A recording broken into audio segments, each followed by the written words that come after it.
welcome into the Guilty as Charged podcast, our live Saturday Q&A.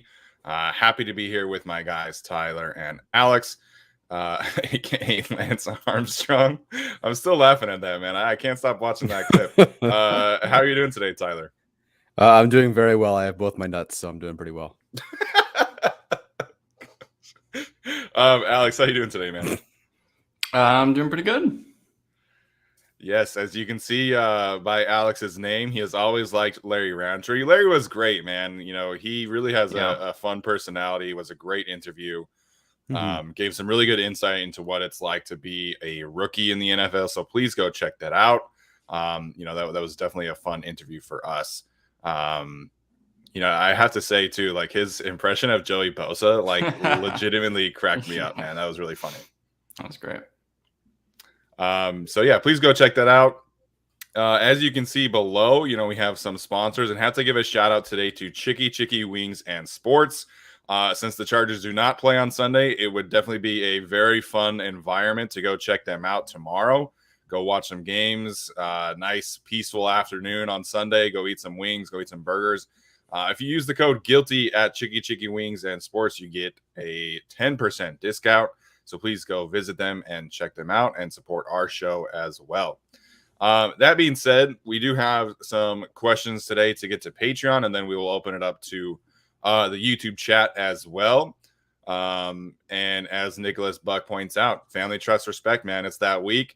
It's almost game time. I kind of hate that I have to wait another day until Monday, but it's going to be really exciting. And he triggered Alex is rocking a pink shirt. That's funny. That is funny. All right, let's get to these Patreon questions. The first one from Kevin, actually, that I wanted to talk about. Now that the Banks experiment is over, who do you want to see get activated going forward? Of course, Eric Banks was cut this week. He has been picked up by the Detroit Lions, I think, on the practice squad.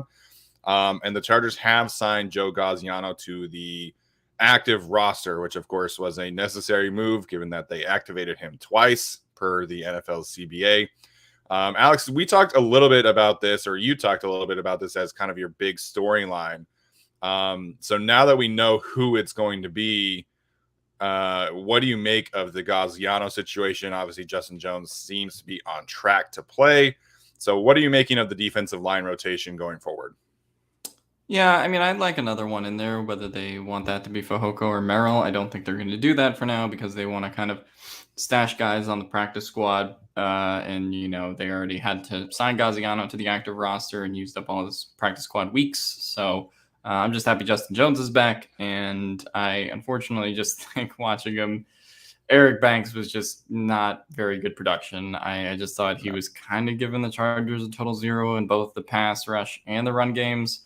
So I think having another guy in there that sort of knows the system at this point in Gaziano, I prefer that. And I was much more comfortable with how he played in the preseason. I don't know what it is about Alex and pink shirts today in the chat, but here we are. Interesting. Well, let's see. First of all, the Eric Banks experiment was definitely odd. He was kind of injured coming into the season, and then he gets some playing time. And after all the 37 snaps that he had, ended up with, I think, one tackle, which, if your job is to hold up at the line of scrimmage and, help defend the run, and you're not going to make a lot of stats, that's fine. But the run defense sucked too. So it's not like there was anything really great going on there. The person that they should have had all along is Cortez Broughton. I know we shouldn't go backwards, but in reality, I think that was a giant mistake. Now that Banks is gone, I think they're kind of admitting that at least signing Banks was a mistake. I don't know if letting go of Broughton was a mistake, but I personally think it was because he was probably the most productive defensive player practically on all of training camp. So that was a surprise. But between Fehoko and Merrill, I do think all signs point to, well, it should point to Fehoko. Technically, he's more productive in the preseason. He does have more experience. And, he is technically more versatile. They did use him over tackle, outside of tackle just a little bit in the preseason, where Merrill is just a single in the middle plug kind of guy, which is fine. Like, they do need that. But I do think that Fehoko should be the guy they bring up. But they've been protecting Merrill on the practice squad the last 2 weeks. And I'm assuming that means more that the Chargers are more, I would guess it means that they're more likely to activate Merrill than Fahoko. So not really sure. But yeah, so Gaziano's activated. It's fine, I guess. I don't know if he's really done much so far. I couldn't remember a play that he's made, which again, he's interior defensive lineman. But moving forward, I would like to see Fahoko and Merrill get their shot because they're a bunch of really good rushing teams coming up. Yeah. First of all, shout out to Sean Fleury for the support, man. We really appreciate that. We appreciate all the super chats. My mom's wow! All of Tyler's family members are here today. His great grandpa Sean Fleury and his mom. Don't know who that is. Sean Fleury is no relation to the Schoen family, I think. Pretty sure.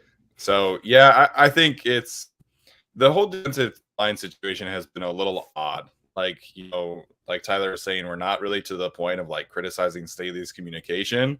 But like he kept Forrest Merrill and was like, yeah, we want a big body up front. And I was like, okay, like that makes sense. You want like three beefy dudes, and then you want like two like guys who can play end and defensive tackle, rush the passer. Like that's kind of their specialty. Then they cut him. Then they signed Eric Banks instead of Joe Gaziano or Cortez Broughton. Like if they had just chosen Gaziano or Broughton from the start, I would have been like, okay, I understand this. Instead, they signed Eric Banks. Didn't work out.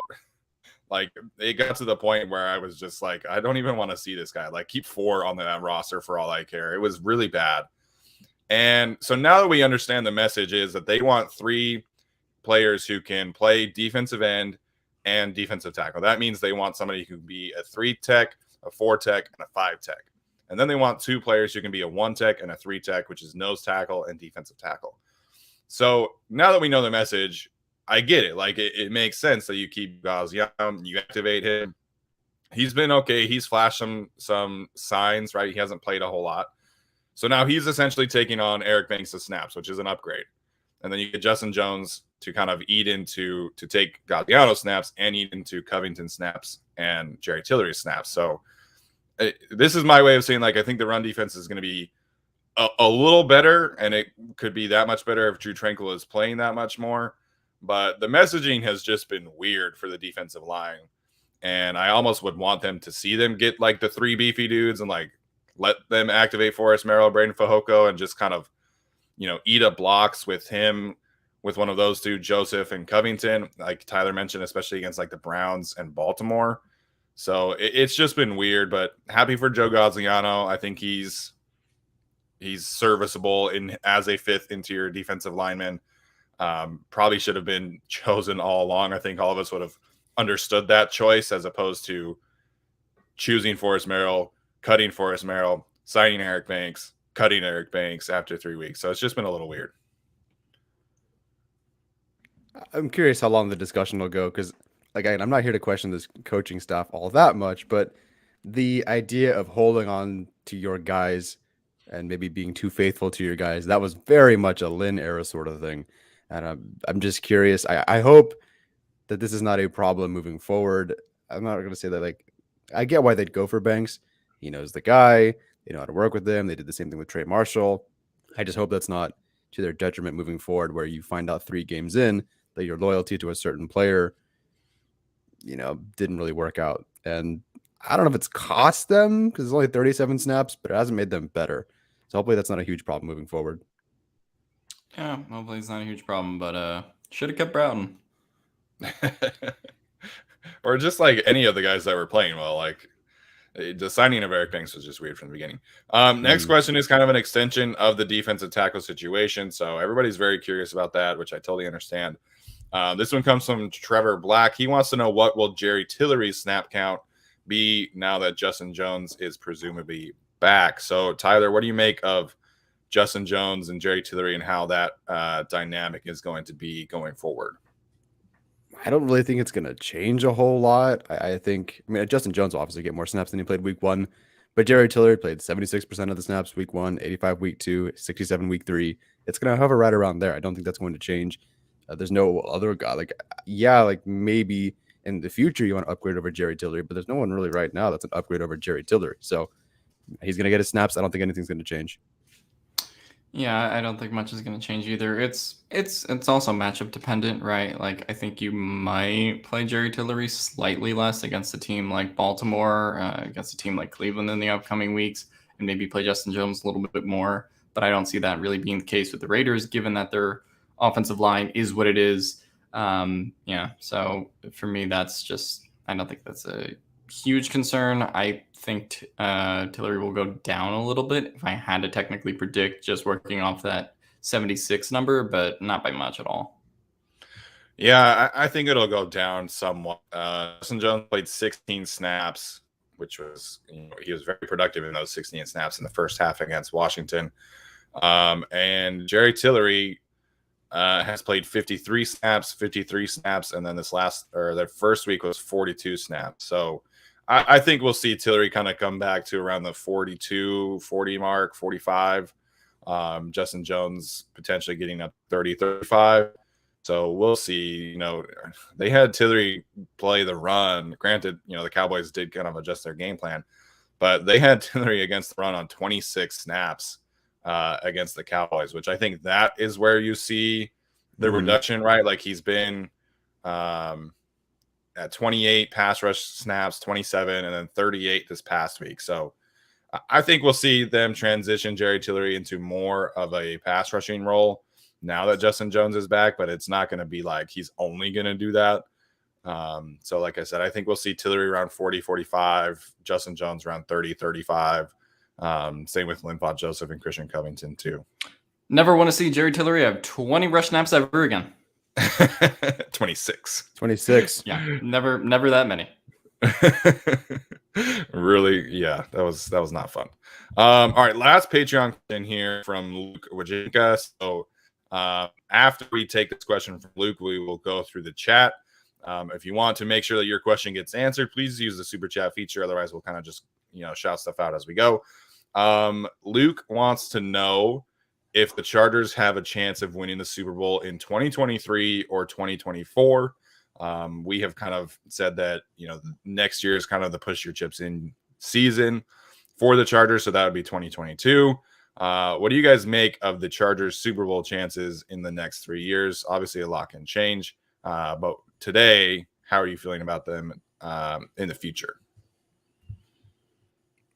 I'll go. I'm feeling great about it, and I can think they can do it as early as 2022. I do think there are some obvious concerns on the roster, but I think it's hard to tell because we haven't seen the whole rookie class really play, but if the Chargers and Staley and everybody can get the rookies that they bring in next year to play as well as this rookie class, I wouldn't bank on it because it's never happened like this before. But if they can get this rookie class up to speed next year, and they spend all that free agent money and bring in whatever they got to do, and it's another year with Herbert in this system, I really think they can just win next year, make a little push. It's going to be tough for sure, but I just the Chiefs, I guess they could fix their edge rusher issue, maybe some tackle issues, but again, the Chiefs just don't have any defense. I think their line is fine, but they have no pass rushers. They're missing, practically half of their receiving core is useless. Their running back's no good. I just think the Chiefs are super beatable. Obviously, the Chargers beat them. And so and the AFC looks weak. So I think the Chargers are on the rise. A lot of the AFC is kind of on that downtrend right now, except for the Raiders who are 3-0 and the Broncos who are 3-0. Of course, the AFC West is the good division. But the Chargers have a really good shot next year. Yeah, I don't know about extending this to 2023 and 2024. I don't know what I'm going to have for dinner tonight, much less what that shit is going to be like. So, but I think if you're saying there's going to be a window, it's going to be Justin Herbert's rookie contract. Absolutely. Like that is the window to win a Super Bowl. We've seen that again and again, even with quarterbacks who frankly aren't as good as Justin Herbert, right? I mean, we saw with Joe Flacco in Baltimore, Carson Wentz in Philadelphia when they won the Super Bowl. And then you have Patrick Mahomes and Russell Wilson who won on their rookie contracts as well in that decade of all the Super Bowl winners other than Brady. And even he was taking less of a pay. He was taking less pay than, he usually, or what the standard rate was in New England. So I think that this is the time to do it. Obviously, once you put Justin Herbert on that rookie, max contract, it really kind of tightens things up. But I would have to bet if you said, the next 5 years versus the next 10 years, I would definitely say the next 5 years for sure. Yeah, I mean, I think everybody kind of knows how I feel about this. I think it's going to happen on Justin Herbert's rookie contract. I really believe in the vision that Brandon Staley has for this team, and I like the way that they have kind of brought the correct philosophy from a roster building standpoint, and that you want to build it from the trenches. You want to protect your quarterback. You want to be able to rush the passer. So I believe that it's going to happen on Justin Herbert's rookie contract. I think next year, with that cap space, you give Mike Williams an extension, sign some other veterans, that can really help bolster the units that they need, specifically like defensive tackle, bring in some more offensive line depth, draft a high-end right tackle or pass rusher in the first round to, bolster those units. I think they are a few pieces away, but the signs are encouraging right now for sure. But, I feel like, my stance has been made clear that I think it's going to happen sooner rather than later. So as like I said, that's going to do it for our Patreon questions. We'll open it up to the YouTube chat now. If you're just joining us, please go check out our sponsor, our official sports bar of the Guilty as Charged podcast, Chicky Wings and Sports. Great opportunity to go give them a visit tomorrow. Use the code GUILTY for 10% off your next visit. And shout out to our guy, Envy Talent. He is a very active super chat user, so shout out to him. He wants to know about tightening up these penalties. He said that he likes the fire, but seeing 2 taunting calls was less than quality. Was there a second taunting call on Sunday? Don't remember off the top of my head. Because I know, everybody's talking about the illegal shift penalties. Sure. And I think that's really kind of the big focus because they've taken off 2 touchdowns, right? So they took off the Jared Cook touchdown in week 2, and then last week the Gabe Neighbors touchdown.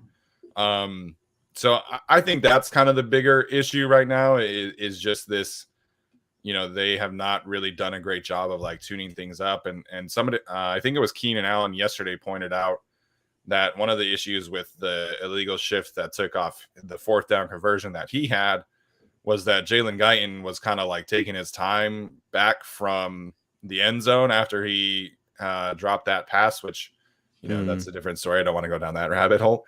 And so he was just he didn't get the call. He was kind of confused, and there was a bunch of confusion in general. And so they need to clean some things up for sure. That's kind of a situation that Joe Lombardi mentioned yesterday. Maybe you take a timeout before, maybe you get things set. And he also pointed out that the one with the Gabe Neighbors one is that Justin Herbert had 3 seconds left on the play clock before there was a delay of game. So there are definitely some things they can clean up, right? Like lining up and not having illegal shifts is kind of some basic football, but right. It is an issue that they need to clean up for sure. Yeah. So, I mean, I think the illegal shift is definitely more the issue. The taunting stuff, I think a lot of NFL players are just going to get used to that over time. And so they're sort of calling that equally on every team as of now. So I'm not too concerned about that because likely if one Chargers player celebrates on a big catch, then it'll be called on a Raiders player later in the game. So that's just kind of the reality going into it. But the illegal shift stuff is pretty bad. I do think on the one that happened with the Guyton Keenan play that with the clock was expiring, they probably should have called timeout. Yeah. So I think that was a little bit poor clock management by the coaches, but it was also kind of loud in that environment. Sure. So, I don't necessarily think it's the end of the world, but yeah, definitely the illegal shifts just have to be worked on.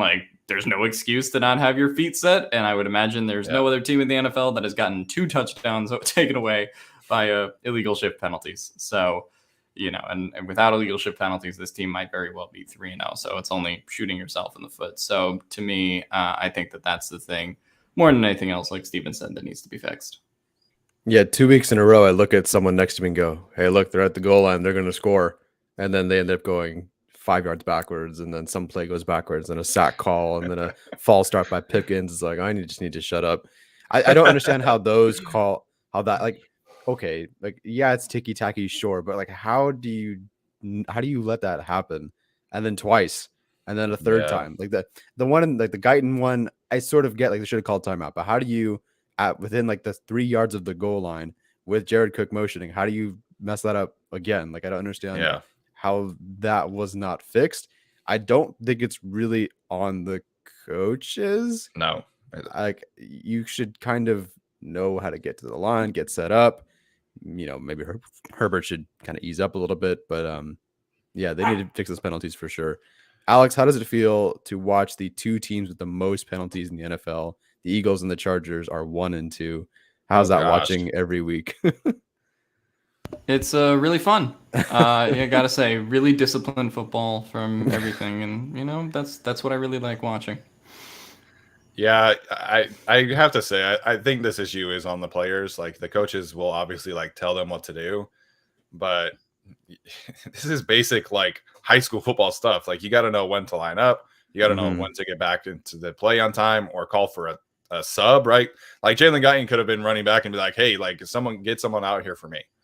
And so I don't know. This is on the players to me, and whether it's Justin Herbert kind of being a little more patient, potentially taking a timeout as opposed to a penalty is even preferable, I think. So I don't know. To me, it's on the players. Make the transition. Thank you for the $5 super chat.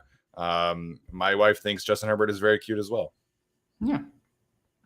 He's like hit or miss depending on the lighting and the situation. Sometimes it's like, I don't know. But then other times in like really nice commercials, it's like, okay, yeah. We got to get Justin Herbert to decide on the facial hair.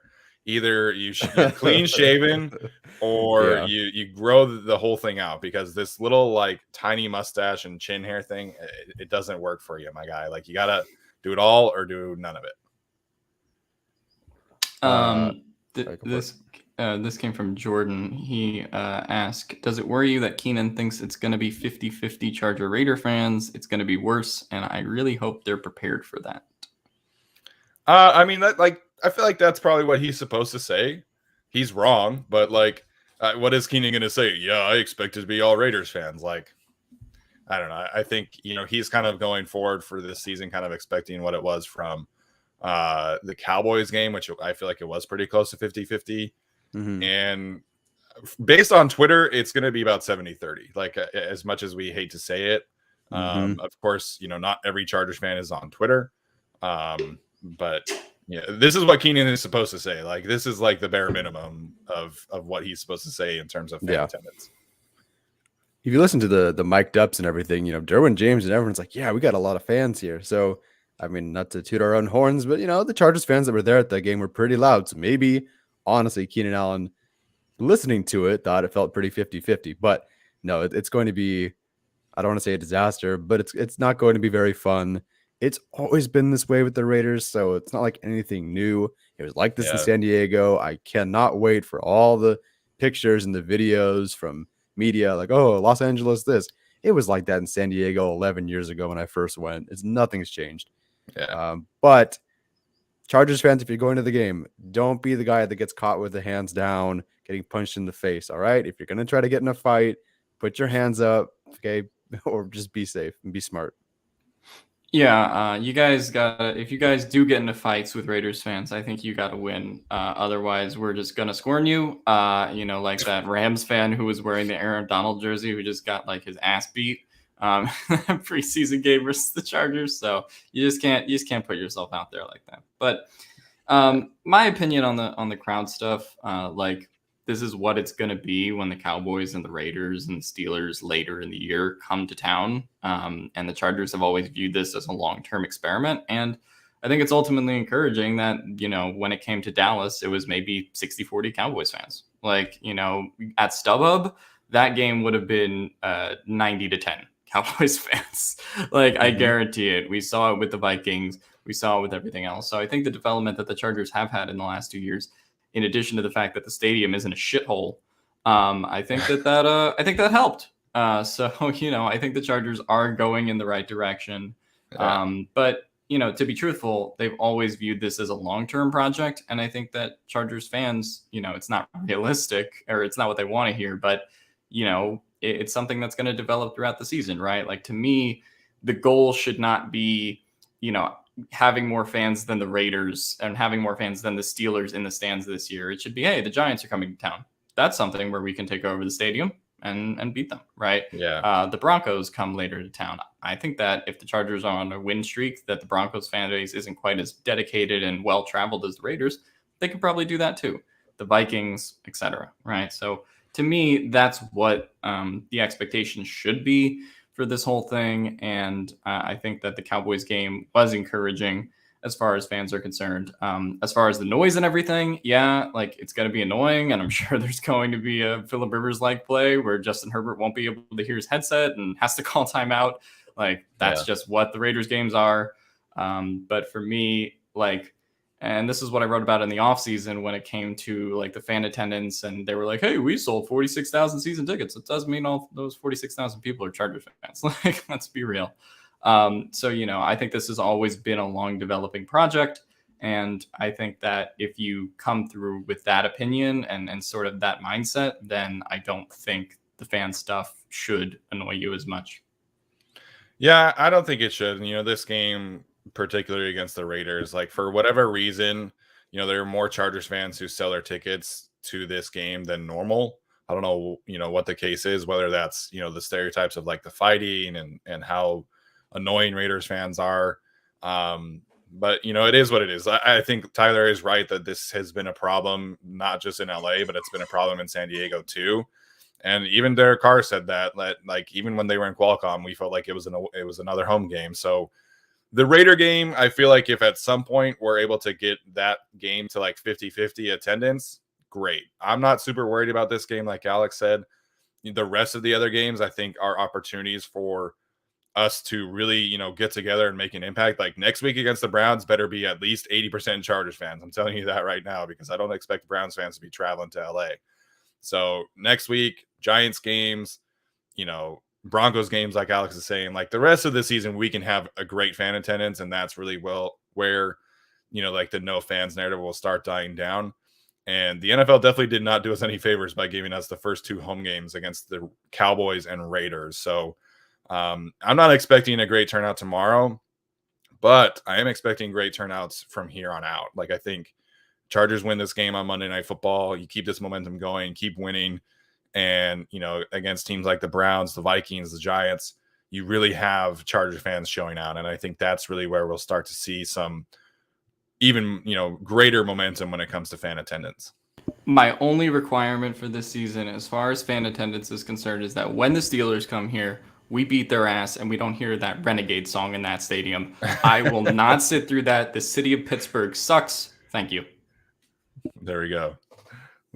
Yeah, that was a big mistake. And like the StubHub crew was like, we were going to play it as a joke, but then it was like, no, you can't even do that. You can't do that. Give us some more Thunderstruck though. Like need some more Thunderstruck in my life at that stadium for sure. Okay, let's see what else. There was something else that I wanted to point out.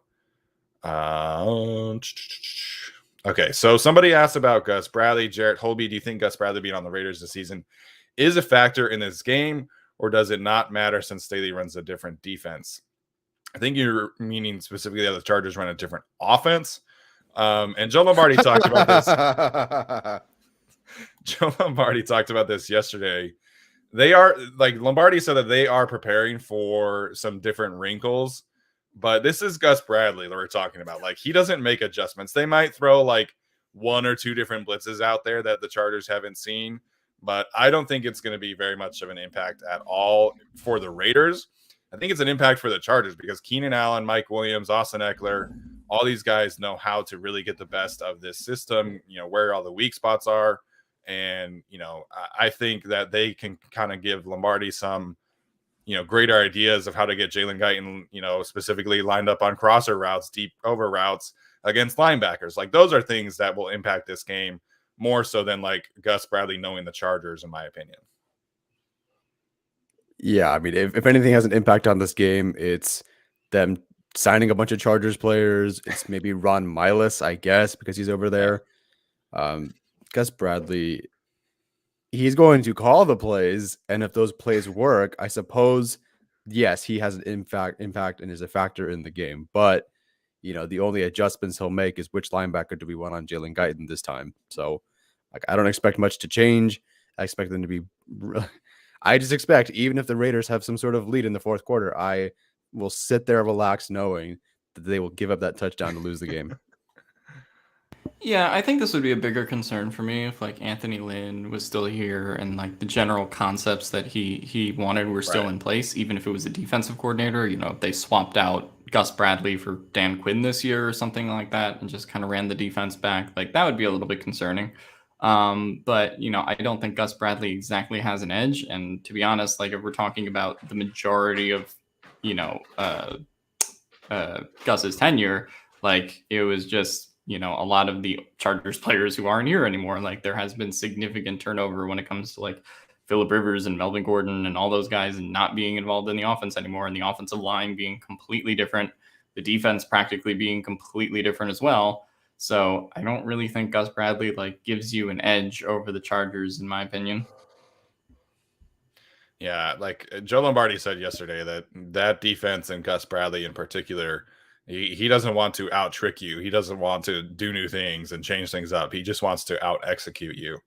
And that, like, we all saw that. Like, we saw that for 4 years. We tried to tell Raiders fans that they were expecting like this whole new thing from Gus Bradley, and it's just not who he is. He has never changed. He will never change, except for maybe like a player here there. But it's just, that is who he is. So I'm not expecting much impact from the Raiders side at all. NB Talent, want to surprise you most about this Chargers season so far? I'm an Asante fanboy. I know in some ways Lucky plays, but geez, the turnovers overall. So I know that Brandon Staley caught some heat yesterday or on Wednesday on Twitter for saying that like Asante Samuel Jr., if he were playing the right coverage, he wouldn't have gotten that interception.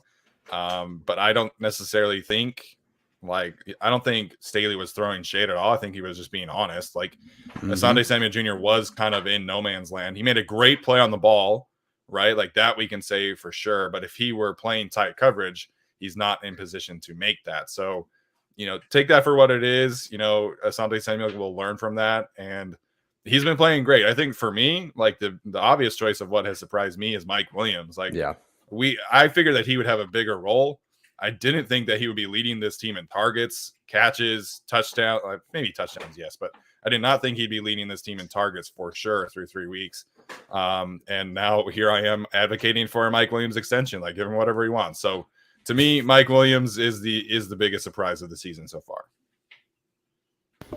Yeah, I would say the thing that surprised me the most is the offense not quite looking like I thought it would. Not necessarily that it's bad, but that it's this sort of like intermediary between taking deep shots and sort of, keeping those short passes that sort of feel out at the beginning of the game.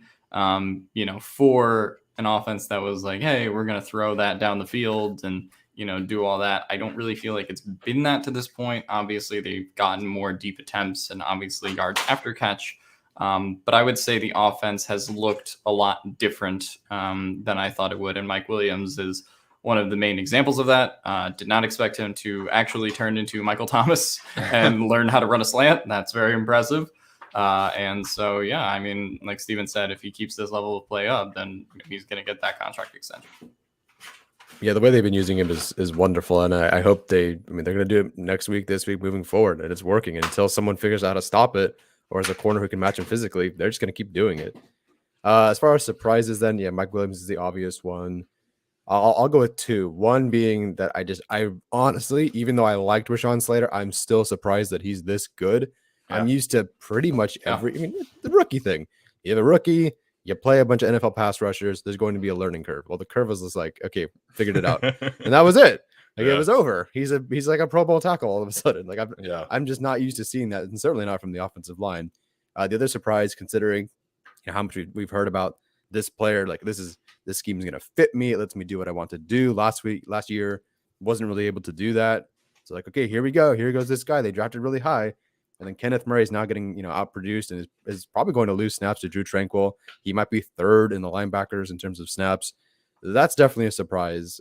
It's not a surprise that okay, he got hurt and, it's a new scheme. So some of the early struggles, that's fine. I just didn't think he'd be like this bad.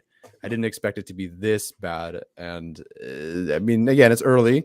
We had a lot of conversations on Twitter about it. It's very early for Kenneth Murray. I'm more than happy to be patient with him. I'll give him a whole season to see what, how things change, but definitely a surprise because they were really talking him up. I think Staley was like, I've never had anybody like a Kenneth Murray before, and oh my God, Yeah. that's Kenneth Murray. Like, look what you can do with him.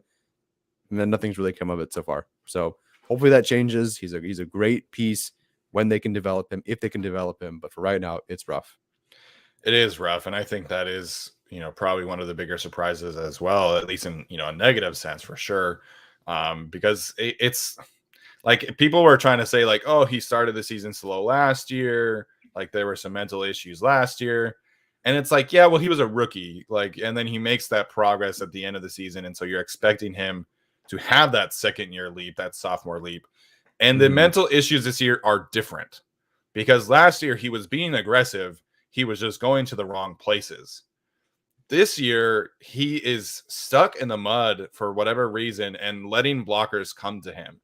And, Jeff Schwartz pointed this clip out when he literally is just like waiting in the hole. He's in the right hole, but then you're waiting for Trey Smith, who, yes, he's a rookie guard, but he is a nasty rookie guard. And so he's just sitting there waiting for him to come, be blocked by Trey Smith. And then Trey Smith puts him on his butt like instantly. Like that's, as an offensive lineman, if you see a linebacker just chilling, you win. Like you win the rep because you do not have to adjust. You don't have to take a different angle. You can just go hit him and you win. So I've never played linebacker in my life, but I know that linebackers are not supposed to be just chilling stuck in the mud. And it's a different kind of issue than last year. I don't know what is going on. I hope it's able to be corrected, but it's not pretty right now. Yeah, I just want to say, in a sense, that in the chat that the O-line just clicked and, has surpassed expectations with, pretty much all of them being new. So in addition to Slater kind of being good from the jump and all that stuff, I would just say the fact that they replaced all 5 of them and found a way to make it work, that's really impressive, I think, at such a short amount of time. It is. And, I definitely did not expect them to be this good right away. I expected, Lindsley to be really good. I expected Filer to be good. Filer's been better than I would have thought at this point. Oh my gosh. The Schoen family showing out. Oh my gosh. I love it. So yeah, I think that's a good call too. I think they absolutely have to figure out what they want to do at right tackle. What they do with Ode Abuji this offseason is going to be interesting too, because I don't think that he was signed with like the intention of being the long-term guy at right guard. I think they drafted Brendan Hymas to be that guy, but like they have to swap out the right tackle next year. Like they don't have a choice anymore.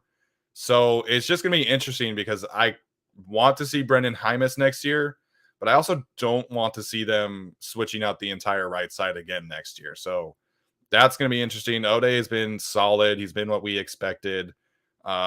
Maybe they give him like another 1-year deal and then you wait for Brendan Hymas for 2023 or 2023. But that is going to be an interesting talking point next year, depending on how the rest of it goes with Brendan Hymas and Ode Abuji. Can I jump in before the next question? I just want to say, I didn't realize this. My grandpa is watching the show right now. First time he's probably seen me on the show, and I appreciate that. So, hey, grandpa, love you. Hope you're doing well. Oh, that's fun. Did you hear a dog? Yes, Tyler has a puppy. She's super cute. On our live Q&A last time, he picked her up and she gave him kisses. That was great. Why not use Murray like Parsons and have pass rush? We've talked about this quite a bit. I think that there's a distinct difference between using him as a blitzer, which definitely I am in favor of, but putting him on the edge like Parsons has been playing is not really something that I'm interested in. Again, so much of his issues right now are that he can't shed blocks. He can't really diagnose things. Shout out to Ganondorf. Yeah, I love Tyler's little dog Gardevoir. It's really cute. Oh my gosh. Who's that, Steven? I know who that one is. What did Alex say? Gardevoir. Couldn't tell you. Honestly. Who is it, Alex? Who is that? It's a Pokemon. Okay. Nerds. I was going to be really disappointed in myself missing another Lord of the Rings character, so I'm glad that it's not a Lord of the Rings character. Shout out Pokemon Emerald. Best game. But up there. Yeah, I don't think that Murray has the skill set to be on the edge. I know that Craig Smith, who listens to the show, loves that idea, and so does Sir LAX, but I just don't buy Murray's ability to like play the run as an edge rusher. And like, sure, you could give him some extra snaps there, but not everybody is Micah Parsons. Like this is like a Parsons only thing, and everybody's like, like, oh, all these linebackers who are athletic can play the edge. It's like asking a blocking tight end to go play tackle full time. Like there's just such a difference in doing these kind of things, and I'm just not really interested in it. And then you have to take away snaps from somebody. Like I'd rather see Chris Rumpf get 10 to 15 snaps on the edge than Kenneth Murray. Mm-hmm. So I'm just not really into that idea. They also specifically drafted Kenneth Murray to be a run stopper as opposed to what Patrick Queen was at linebacker. So that's kind of the thing for me where I'm just like, yeah, I mean, you could have him be a pass rusher, but like that's not what you drafted him to do. And I don't think he's as good as Micah Parsons is as a pass rusher. Like Micah Parsons was primarily used like as a pass rusher at Penn State. So I just don't feel like, making Murray into that role is going to really fix things. Yeah, I talked to Arjun, and before last week, Murray had 2 snaps. Now, granted, 2 pressures off these snaps, but he only had 2 snaps at edge his whole career so far. Granted, it's a short career, but they only gave him 2 snaps.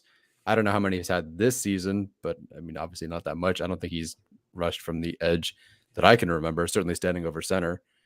In college, he did have 8 pressures on 43 snaps at edge.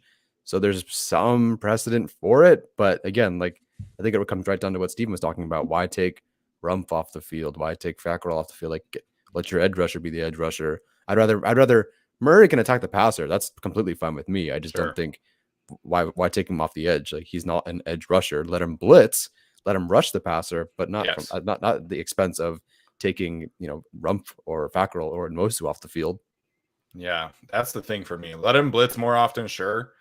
And then there's the other thing too, is that Tranquil's a better blitzer than him too. Like Tranquil beat Joe Thuney like twice last week and got 2 pressures and half a sack.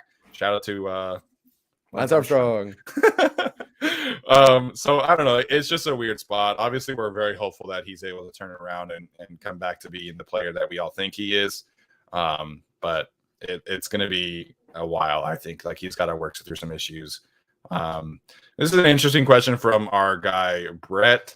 What changes schematically can you see in the offense and defense towards the end of the year? So one thing that the Chargers did change on defense against the Chiefs is that they took their 2 high shell and ran a lot of cover 1 robber, which is when you have the deep safety and then you take a safety and put them at like the 10-yard line. So essentially you have like the 2 pieces like this lined up back to back as opposed to the 2 high. So that was a change that they made specifically for the Chiefs, which is just, wonderful to see them making adjustments and adjusting game plans to specific opponents, right? They also played a little bit more man coverage than they had the previous 2 weeks. So now that we know that they can do that, right? Like they can mix up man coverage, they can mix up all the zones, the quarter coverages, the 2 high shell. Like the defense is going to change quite a bit, I think. On offense, I know everybody is thinking like they're not throwing the ball down the field very often. They're not taking the deep shots. I think that's something that we see change because now all these teams are going to have to account for all of the intermediate stuff that they're doing with Keenan Allen and Mike Williams. And so I think that eventually is going to, kind of open things up for Jalen Guyton, Josh Palmer, whoever the case may be, to go deep. So I think that specifically is something that will change down the field because teams right now, they are like actively trying to stop Jalen Guyton going deep. Like they all watched the film last year. They're all putting 2 guys on Jalen Guyton deep. So I think that's something that will come more often down the road. Yeah, that was the main answer that I would have gone with. So hopefully they run more left. I'll say that. It's not really a schematic change, but they should run left more because it works. Not really a schematic change either, but I do think that they'll probably integrate the running game more as things go on. I know it's been, not rough, but they just have favored the pass more, which obviously that's what they said they were going to do in terms of throwing it down the field. But I do think there will come games where, they do have to get Austin Eckler a little bit more involved on the ground, have to get Larry Roundtree involved as well as Justin Jackson and all those other guys. So I do think that towards the end of the season, as it kind of goes longer and maybe those running backs have fresher legs than the average running backs around the league, I feel like they could find a way to factor them in more than they are now. Yeah, I definitely could see them because the run game is interesting right now because it feels like they're still trying to figure out how much of the Shanahan run game they want to be, how much of the Saints game they want to bring. And Larry Roundtree is only getting like the inside zone, inside duo stuff, which is from the Saints, which I just don't think they have the kind of horses to do that right now. I love Corey Linsley, but he's not an inside duo center. Like he needs to be out No. in space.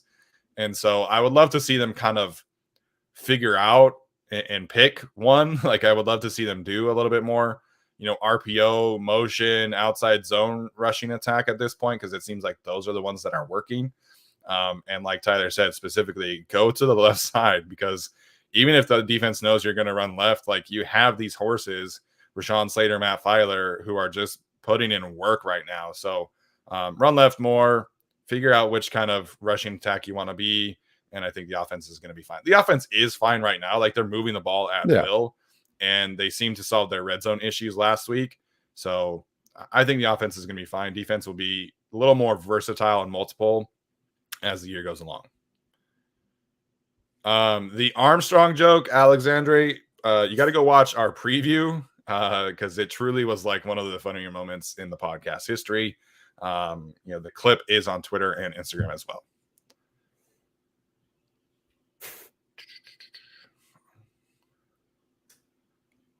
Straight up no to the second part of your question, NB Talent.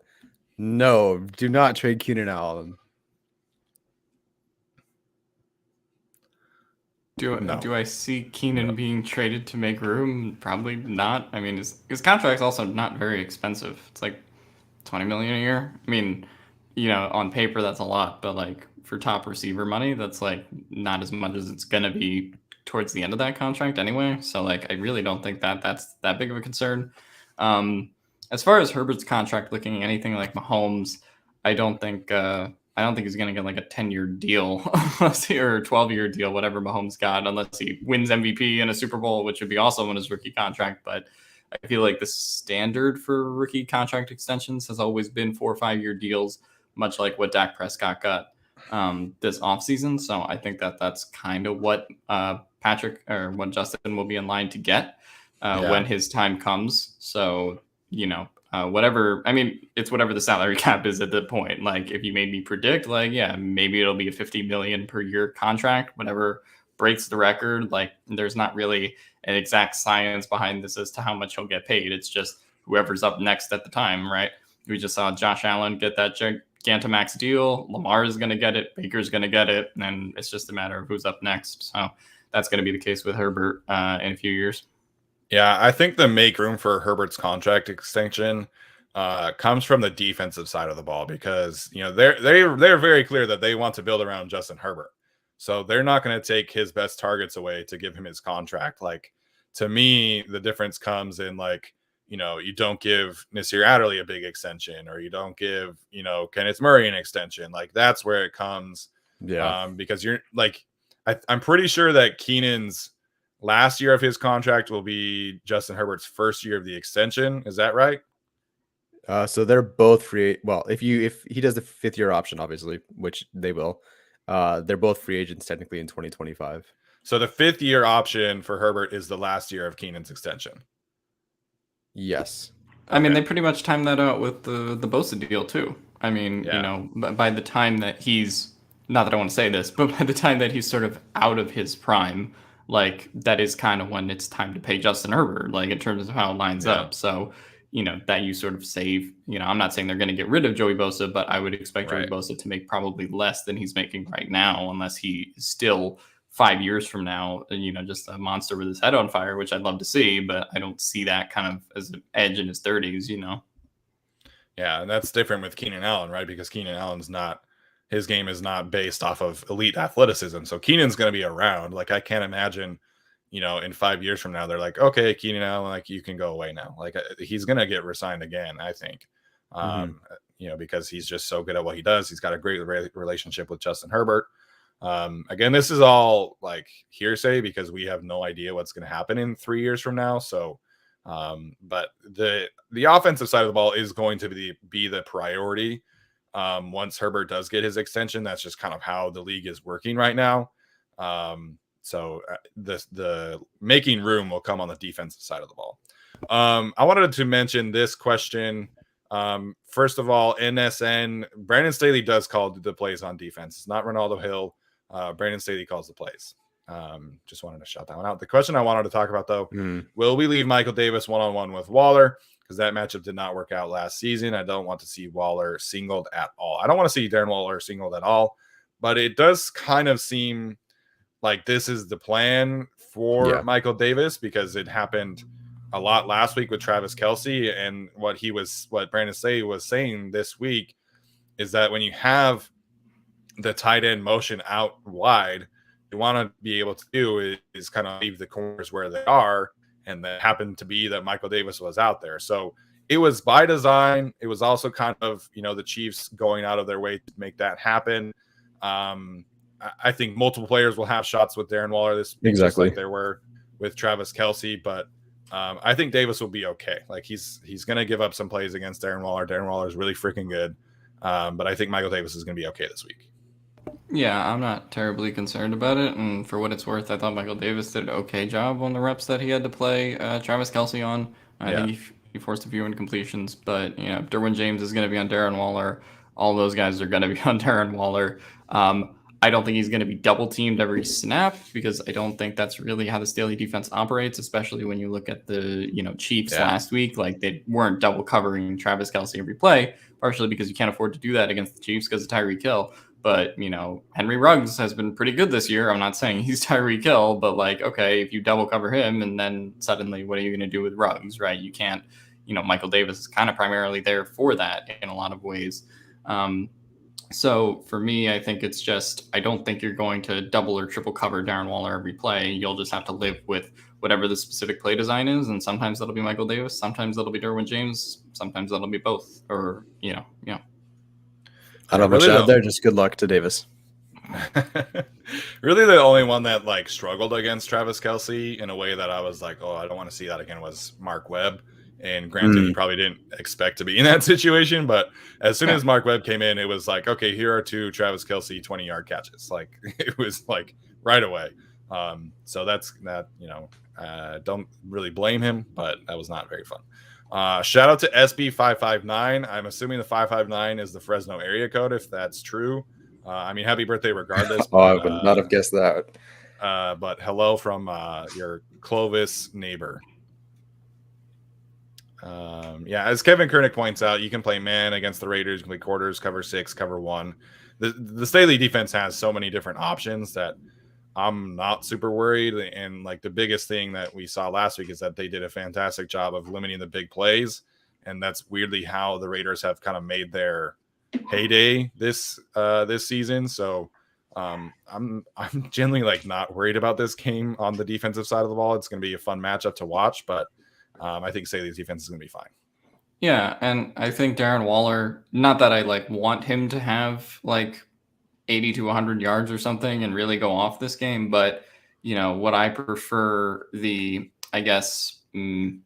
8 catch 80-yard game, or say the 5 or 6 catch 120-yard game. I think there's a difference in both of those, but I think that we saw against the Chiefs with kind of keeping the roof on and all that. So I think that that's just kind of limiting the big play, like we've said. Mm-hmm. I did not know this, but apparently Henry Ruggs has more yards than Darren Waller. Yeah, he's been pretty good this year. Yeah, really interesting.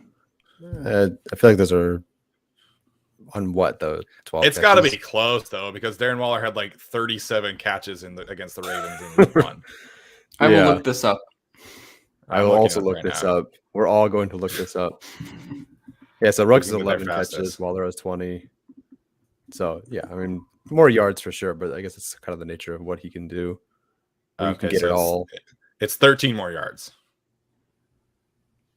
So he's better than Darren Waller. Yeah, confirmed. Confirmed.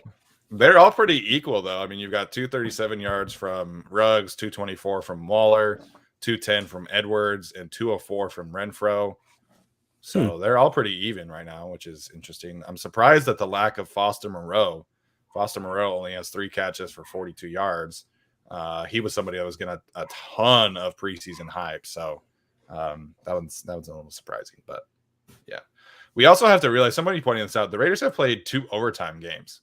So Exactly. a lot of their statistics are just a little inflated, right? Because they've had, I think, 2 drives in each of those overtime games. So, I mean, they've had 4 extra possessions than everybody else. So everybody's talking about like Derek Carr being, you know, like leading the league in passing and all this stuff. And like, he's playing well, but he's got 4 extra possessions on everybody. And all 4 of those possessions have gone deep into the red zone.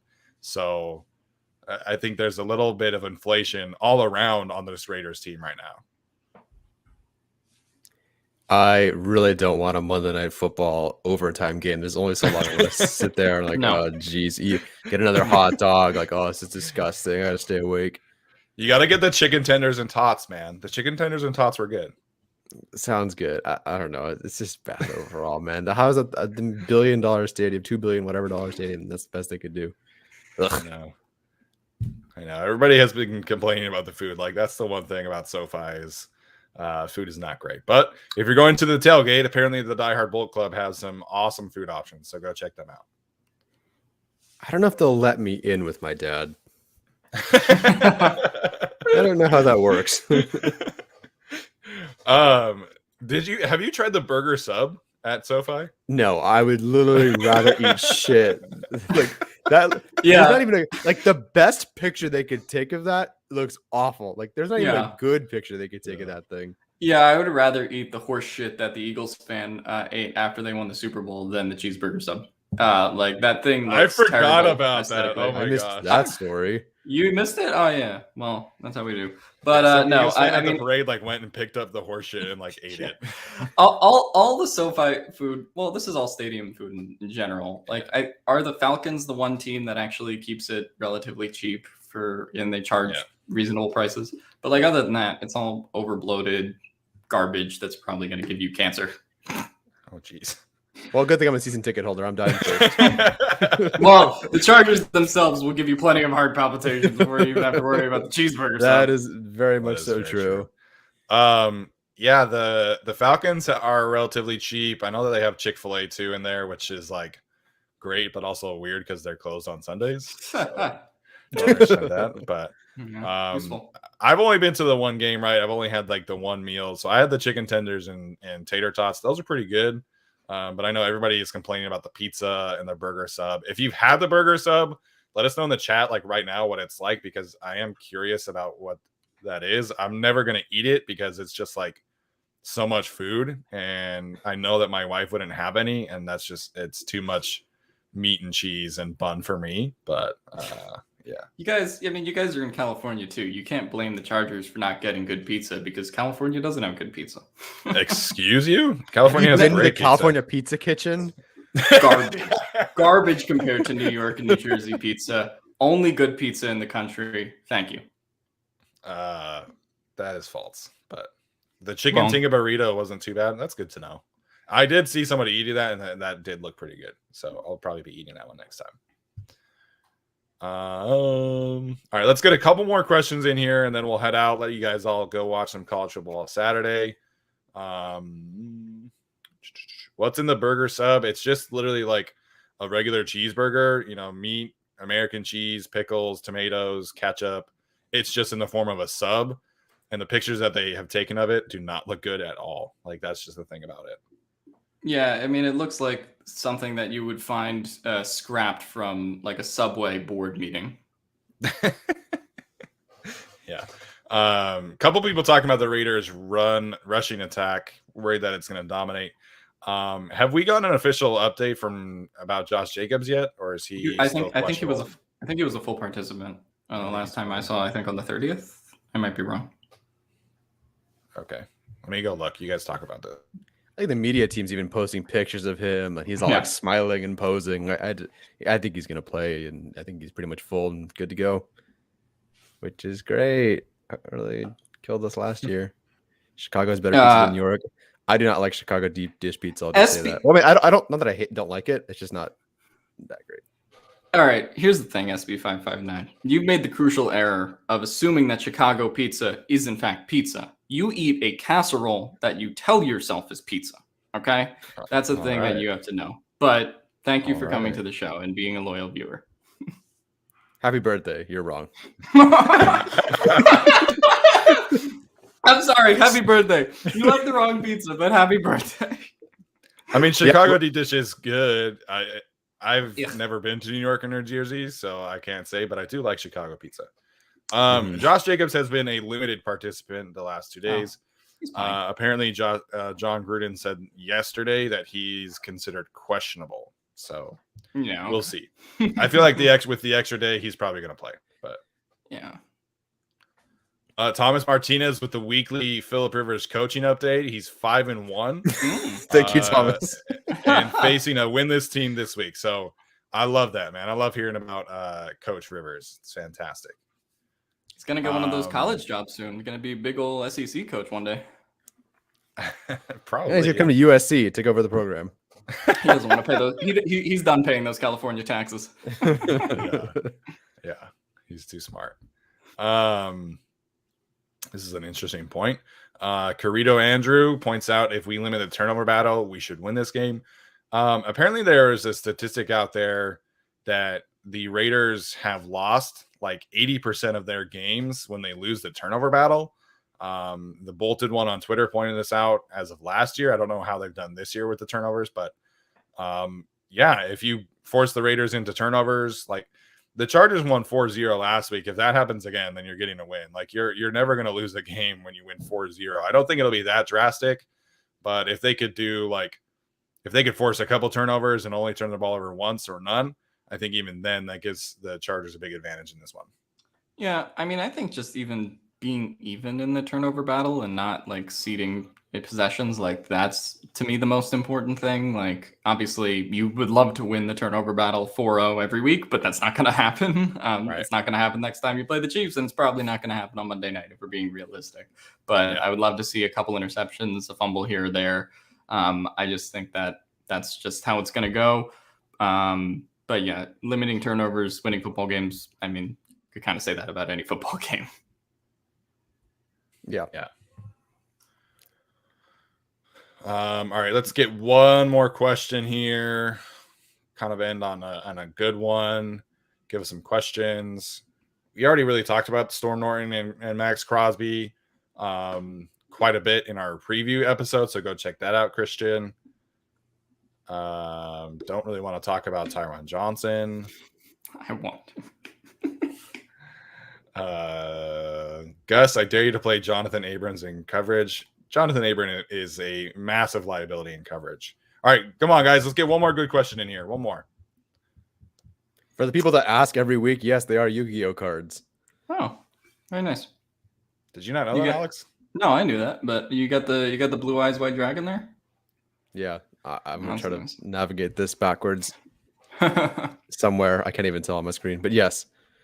I totally know what that thing is. I know what Yu-Gi-Oh is. I don't know what the Blue-Eyed Dragon is. God, Stephen, the Mormons. It's not a Mormon thing. It was a me thing. I was too busy. I was obsessed with sports, man. I was not playing Pokemon and Yu-Gi-Oh. I was watching Sports Center. Yeah, I know. You were too cool playing football and getting all those knee surgeries to play Yu-Gi-Oh. Well, yeah. How much longer is KJ Hill's leash? How many weeks? It shouldn't be. There should be no. The leash should be euthanizing him. KJ Hill should be cut, and then they should trade a 7th-round pick to the Jaguars for Tyron Johnson. Oh my gosh. Yeah, I think there was definitely that one Niners game where he fielded the ball like the 2. That wasn't good. I'm pretty sure there's another bad return in there somewhere. And then it was week 1, barely getting out of the way of the punt.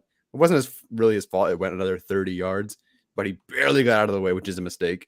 And then fielding the ball at the 2 against the Cowboys, and that didn't go anywhere. And then running into his own guy on that own return. And then last week, catching the ball, and then stepping and going right out of bounds. Like, come on. Like, it's 4 or 5 mistakes in a row. I mean, at least Austin Proehl, just let the ball go over your head in the end zone, and the Chargers start 17 yards up. I mean, I just don't. It's not even just like he can't get more than 5 yards. If he just caught the ball, got 5 yards, I almost really don't care.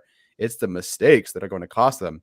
When they play the Patriots, it's going to come up. It's going to come up and cost them, and it's probably going to be the Patriots. I mean, in all honesty, like I'd rather just see another guy in there on special teams. Like, to be fair to KJ, like, you know, he did have those 2 big catches that extended that late drive in Washington, you know. Yeah. So like I think he's an okay receiver. They don't give him really any snaps on the offense because, you know, I think there's better other players than him. But you know, I just feel like he's proven like repeatedly at this point for 6 straight weeks, including the preseason, that he's not really built for special teams. And I don't know when the coaches are going to acknowledge that one way or another, but like, I feel like if you have one bad game or a fumble or something against the Raiders, something that pins you deep in your own territory or causes a turnover, like you just have to pull the plug. I don't know if they're going to. There's obviously coaches and favoritism, but I don't think that I just he shouldn't have been punt returner after the preseason, if we're being frank. Yeah, it just feels like they're kind of waiting for him to have like a big mistake to move on. Like, Brendan Darius Swinton, I assume is going to have a press conference today. That's kind of been the usual routine. So I'm curious to see if he says anything about this. But each time he's been asked about KJ Hill, it's been like they trust his hands, they trust his judgment, which is definitely questionable. So I don't know. It's interesting that they have so much faith in him that they essentially just handed him the punt return position, and that's why they kept him over Tyron Johnson, as much as Alex would like to see that trade happen again. I know, but it's just interesting that they haven't really tested him fully with another competition, because we all it seemed like they were having a competition with Austin Prohl, and then they cut Austin Prohl. And now they bring in French, who's a returner. So maybe that's kind of the one, but maybe he's just getting up to speed. I don't really know. As a whole, the special teams for the Chargers is okay, to bad, which is an upgrade from last year.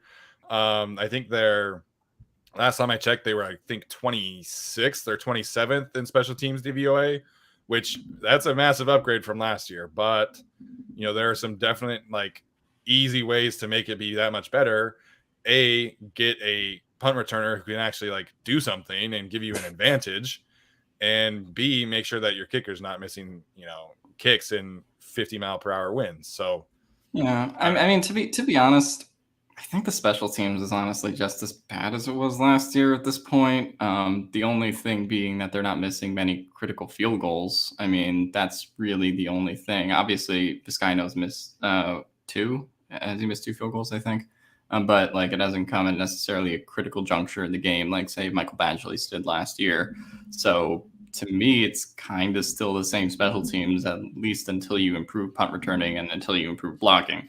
Because I gotta say, the punt blocking for Ty Long is pretty terrible, and he is so bad that the Cowboys just bull rushed him and they gave him a free 15 yards because the Chargers. Blocking was so bad they committed a personal foul. But that's just, I really feel like it's the same level of special teams as last year, if I'm being honest. Any thoughts here, Tyler? I just hope they don't make the critical. I really think in general it's probably about the same, but they don't have the critical mistakes yet. Yeah. But again, wouldn't surprise me if that happened on Monday. Yeah, but I don't know. It is interesting why they're not letting someone else go back there, because KJ Hill's literally not doing anything. I'm seeing a bunch of questions about why is Jalen Guyton playing over Palmer. The issue with Josh Palmer and him playing is that if you play Palmer, Keenan, and Mike Williams, you don't have a field stretcher, and that's kind of what the NFL needs right now. You've got to have 3 different guys. You've got to have a field stretcher, a slot guy, and then kind of an intermediate big play guy. And so Palmer is going to play more throughout the season, right? But right now they need Jalen Guyton's speed to stretch the field vertically, because he's the only one on the team who can stretch the field vertically in that regard. Pretty much. I mean, it's just that Guyton has to come down with those balls, but he's had those hands. This was what it was last year. This is what it's going to be this year. I don't think he's suddenly going to become a better catcher, than he has been, as much as you might get some route running development and the things that we pointed out in the preseason and the season, which is good. Yeah. Like, you know, he is what he is with his hands, right? Like, this is what we saw with Travis Benjamin for a while too. And I mean, you know, at some point you just kind of are what you are. Steven doesn't like that I said Travis Benjamin, but I've got to be honest. I don't blame Jalen Guyton for dropping that pass. I don't. I do. It was Thank you. Man, you're very brave. You're very brave. But very brave. Wait, sorry, you're talking about the one against the Chiefs, right? Yeah, the deep pass that, you know, he had to jump. You know, it was a very difficult catch, and Dan Sorensen tipped it. Like, I don't blame Jalen Guyton for dropping that. He's not in Travis Benjamin territory for me. I blame him. Not yet. Yeah, well, I give him more of a pass on the first drop he had in the season, where he's in the end zone and it was kind of like a hospital ball catch, where it's like, if I catch it, that one I give him outstretched arms, I'm gonna get slammed, and he did get hit pretty hard. So it's like, that's a and tough that ball was going to Mike Williams. I'm pretty sure that ball was going to Mike Williams, and just kind of tried it off. So I understand that Jalen Guyton has history of drops. I'm definitely, you know, on the same page there. Yeah. The drop against Kansas City, I don't blame him one bit personally. Oh, I blame him 100%. But also, I will say, as far as Travis Benjamin is concerned, I just thought of this during the KJ Hill question. Does KJ Hill have to run backwards into the end zone for Darius Swinton to pull him off special teams like Benjamin did in the Patriots game? Because I feel like that's what it's going to take. Probably, honestly. Like it feels like they're waiting for like a muffed punt that ends up in a touchdown or a safety. Desmond King against the Patriots? Yeah. Why do they all come against the Patriots? Exactly. That's literally exactly it. I don't know what it is, man. That is a bizarre connection for sure. But yeah, that's an unpopular opinion. I don't blame Jalen Guyton for the drops right now. I'm halfway. I'm between you guys. I'm 50%. As you always are. Fence sitter. Fence sitter, man. Sit on a fence. All right, guys, that's gonna do it for us today. Thank you so much for tuning in. Thank you for the super chats. If you missed our Larry Roundtree interview from yesterday, please go check that out. He was fantastic. Had a great story about Joey Bosa, as well as the infamous victory brisket. So please go check that out. Check out our game preview, where you'll find the Lance Armstrong joke if you missed it. And that's going to do it for us today. We will see you guys on Tuesday, where that's when we'll be doing our recap, since Tyler's going to be at the game, and since the game is not going to end until like 2 a.m. Alex's time. So we'll be going live on Tuesday afternoon. 2 a.m. I mean, Monday Night Football starts at 8:30, doesn't it? I mean, yeah. So it'll be over. Well, it'll be over 11. It'll be over 11 or 12. You know, unless it goes into overtime, and then Yeah, y'all jinxed it. Yeah. So I'll probably be up to 1 or 2 a.m. watching Derek Carr throw red zone interceptions. That's great. Well, at least he's throwing interceptions. Exactly. Then. I hope so. Yeah. All right, guys. Thank you for tuning in. We'll see you on Tuesday. See ya.